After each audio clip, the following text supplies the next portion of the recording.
At long last, the warriors can shake off the religious taboos of the god of peace. You ever wanted to beat up somebody, but you was at church? Or you was at your grandma's house, or somebody's house, and you was like, nah, I ain't gonna do that.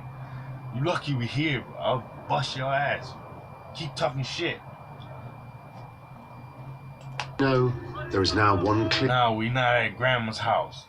Now we not at work. clear way to regain status. Their all-important mana. We know you The gave Koa us the bioweapon. must take on the men who have undermined diseases. their authority. Look, The British. look what they said. The Koa must take on the men who have undermined their authority. They undermined the authority of the special forces. So something had happened in those 19 days, which was very disrespectful and undermined it. What did they undermine? Did they go and try to get other warriors to fight the core warriors and the king? Is that how they undermined it? They try to get women to go against them, to set them up, do all these things, release bioweapons. Was that the undermining? And they don't tell you how they undermine it, but what do European conquestors, military, special force marines, what do they do to undermine governments and kingdoms and people? What do they do? What did they do to undermine them? Think about it. Use your brain. The British, led by their chief, Captain James Cook. They're checking the British out. They want to know This is Francisco Perez. Welcome to part 3. if these are really warriors. Because most of the British crew, the Marines, and even the sailors are not going to look very impressive physically to the Polynesians.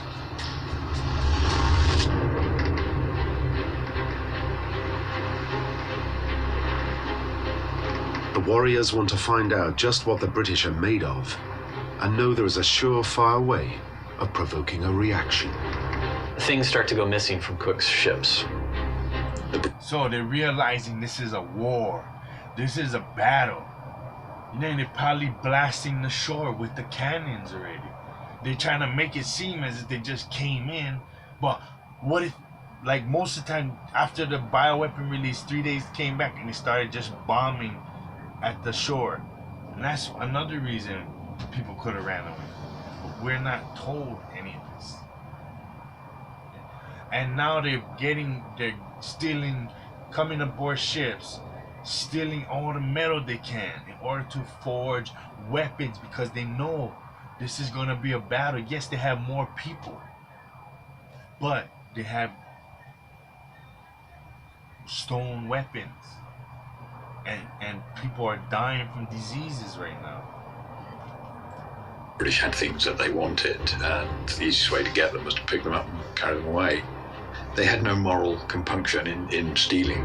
So you hear this? They had no moral compunction in stealing.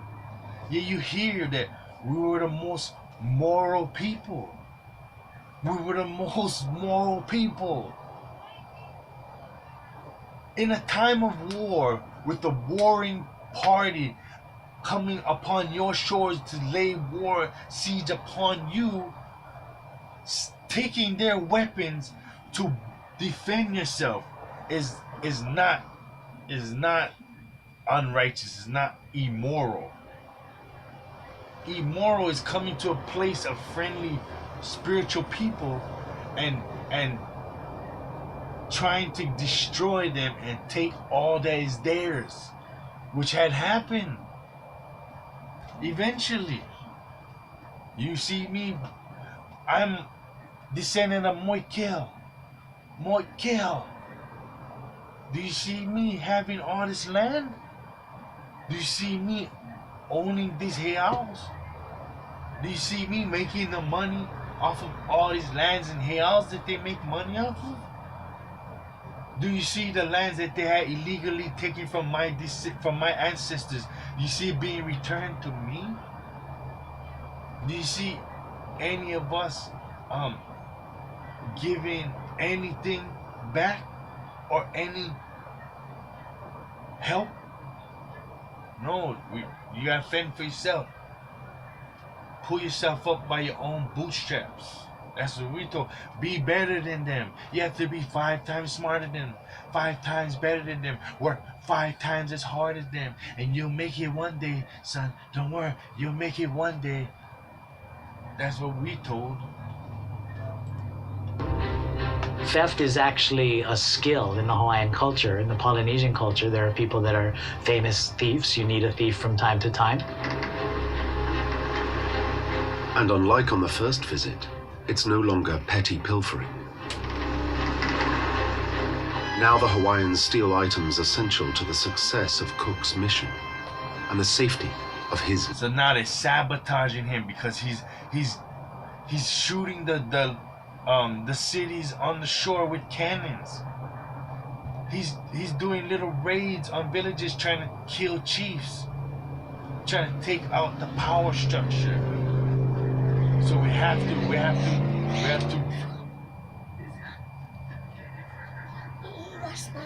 Okay.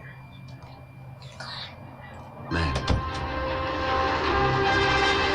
Tension boils over when a warrior makes off with a blacksmith's chisel and tongs. So, look at what's going on. Come on now, they're telling you. It got real serious when he got a blacksmith's chisel and tongs in order to make weaponry. How did the Hawaiians know how to make weapons? Did the Europeans sit there in the 19 days and teach them how to blacksmith? No, they had the knowledge, but they didn't have the material. They didn't have the metal. So now they said, go over there, go get the blacksmith chisel and stuff so we can chisel our own swords, our own arrowheads, our own whatever, spear tips. We gotta make sure that we can defend ourselves. In the book I'm reading, they said, one of the prized possessions of Captain Cook's was a sled. Must have been brought from North America. But I show you in the lesson that we built the sleds. We used the designs of the sleds to fly down mountains as a sport. And at the time of conquest, we put the cannons on top of our sleds in order to move them anywhere on the island. But for confusion, they tell you, no, the sleds must have came from North America, because no, these savages, they can't have any connection to their brethren throughout the 4 corners of the earth.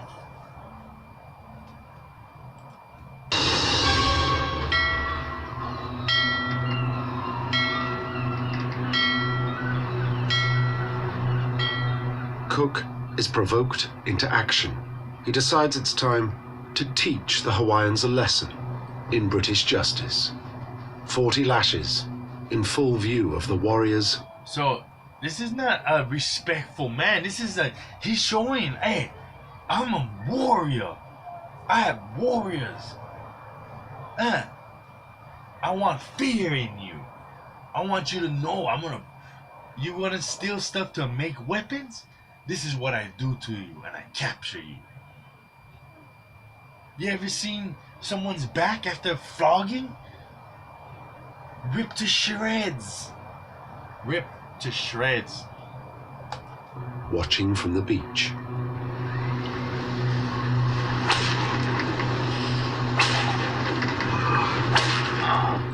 You know, are we seeing enough roots and different movies to understand that they want to instill fear in you. They want to punish you, they hate you. They want to show you that they're warriors, warrior class.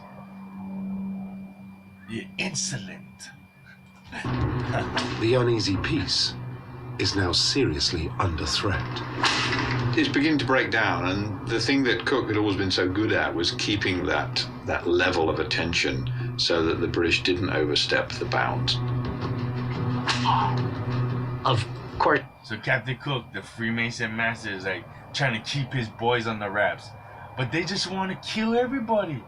Just let us kill them all. They're just savages. And right now they're starting to get crazy. They're starting to do all types of stuff. Immoral things to the people, to the women, to everybody.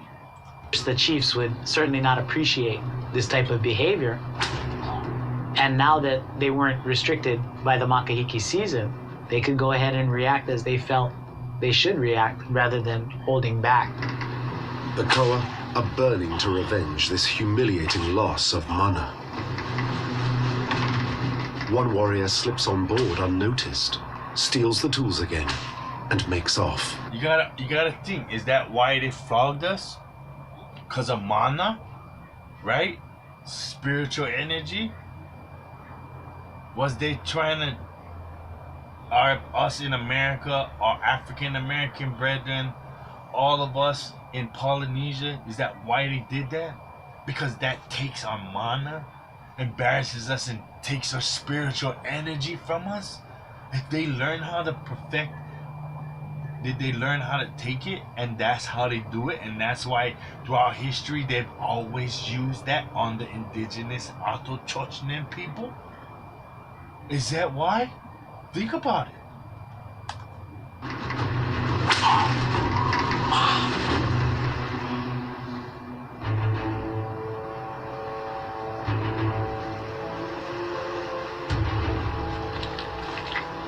Now it's Cook's turn to taste humiliation. He swiftly assembles his squadron of Marines. He's determined to give chase, and in person. He's laughing at Cook. Not because it's funny, but because he's trying to humiliate. He's saying, Look what he's holding the blacksmith tongs to make weapons. come on, run, catch me. You know, this is a game. It's a very dangerous game, but it's a game. The veteran commander and his fully laden Marines stand no chance of